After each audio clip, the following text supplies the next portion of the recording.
Duas doenças que não preocupavam o Brasil há anos, o sarampo e a poliomielite, entraram no radar do Ministério Público e do Ministério da Saúde. Acompanhe uma reportagem de Alex Guzmão. O Brasil, em 2016, conquistou um título importante da Organização Pan-Americana de Saúde, o Certificado de País Livre do Sarampo. Mas 2 anos depois, a situação já não é mais a mesma e 2 estados enfrentam um surto da doença. Segundo o Ministério da Saúde, em 2018, Roraima tem 200 casos confirmados e outros 177 em investigação. No Amazonas, a situação é mais grave. São 263 casos confirmados e outros 1.368 em investigação.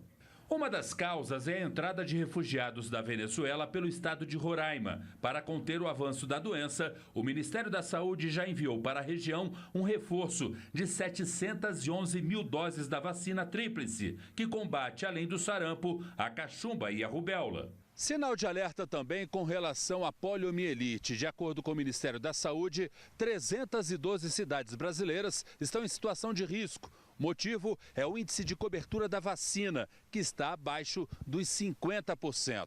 O Ministério Público Federal pediu ao governo informações sobre o risco de retorno da doença.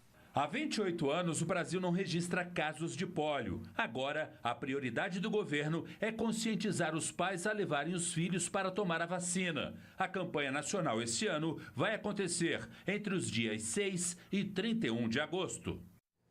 O salário dos servidores públicos pode ser congelado no ano que vem. Pelo menos é o que propõe o relator do orçamento, o senador tucano Dalírio Berber.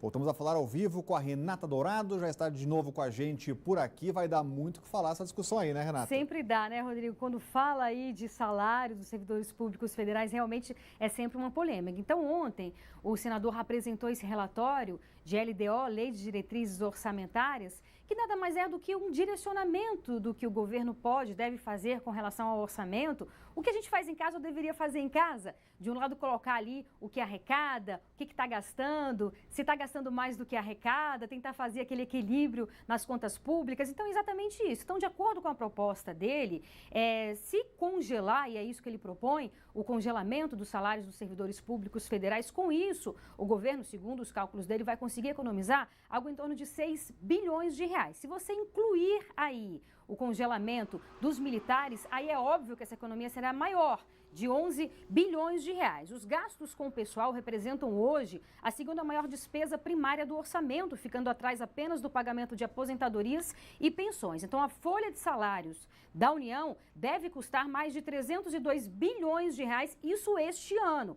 Um reajuste, ainda que seja para compensar aí a inflação, as perdas com a inflação, elevaria essas despesas em mais de 10 bilhões de reais, de acordo, repito, com cálculos aí do relator. Então, a ideia é vetar todo e qualquer aumento no ano que vem, mesmo que seja algum reajuste parcelado, então não teria nenhum aumento, nenhum reajuste. A gente lembra ainda que esse relatório foi apresentado ontem, vai ser analisado pela comissão mista do orçamento, em seguida vai também para plenário da Câmara, do Senado e depois segue para as mãos do presidente Michel Temer, que pode vetar ou sancionar aí. A gente lembra também que os deputados e senadores têm mais 2 semanas aí para analisar esses projetos antes de entrar em recesso e aí depois do recesso também, quando eles retornarem, a situação fica um pouco mais complicada. Nós falávamos isso aqui ontem, que aí vem eleição em outubro. Então, a ideia é agilizar o quanto antes nessas 2 semanas. Líderes do Congresso, da Câmara e do Senado se reúnem hoje, dos partidos, se reúnem hoje exatamente para tentar estabelecer aí um cronograma de votação. Rodrigo.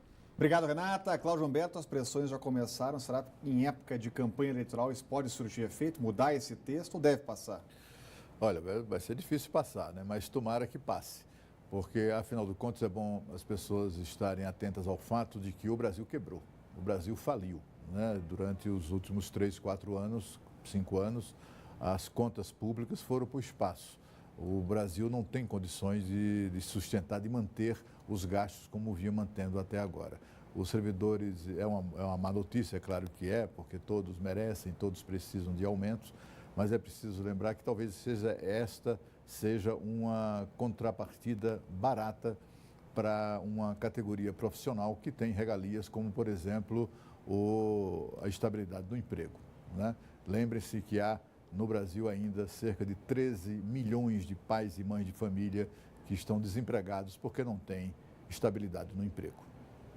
O ministro Dias Toffoli do Supremo Tribunal Federal decidiu que o ex-ministro José Dirceu não precisa usar a tornozeleira eletrônica imposta pelo juiz Sérgio Moro na última sexta-feira.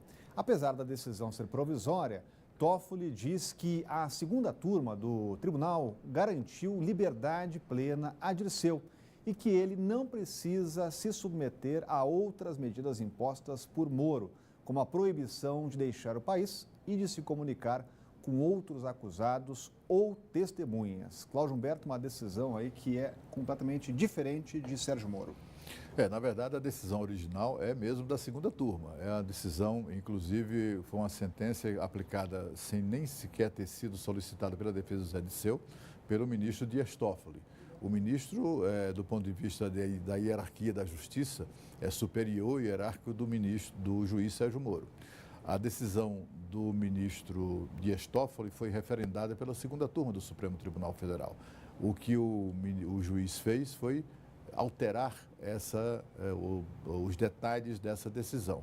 É por esse motivo que o Dias Toffoli reagiu muito fortemente, dizendo inclusive que o juiz Sérgio Moro terá extrapolado das suas atribuições quando modificou a decisão, né? E aí ganhou, portanto, com essa nova decisão de Dias Toffoli, José Dirceu ganhou a confirmação de que ele está no exercício de plena liberdade, inclusive de deixar o país. Aí é onde mora o perigo. E a seguir, refeições na UNB vão ficar mais caras. A reitoria culpa a falta de orçamento. E o Band Cidade volta com mais informações.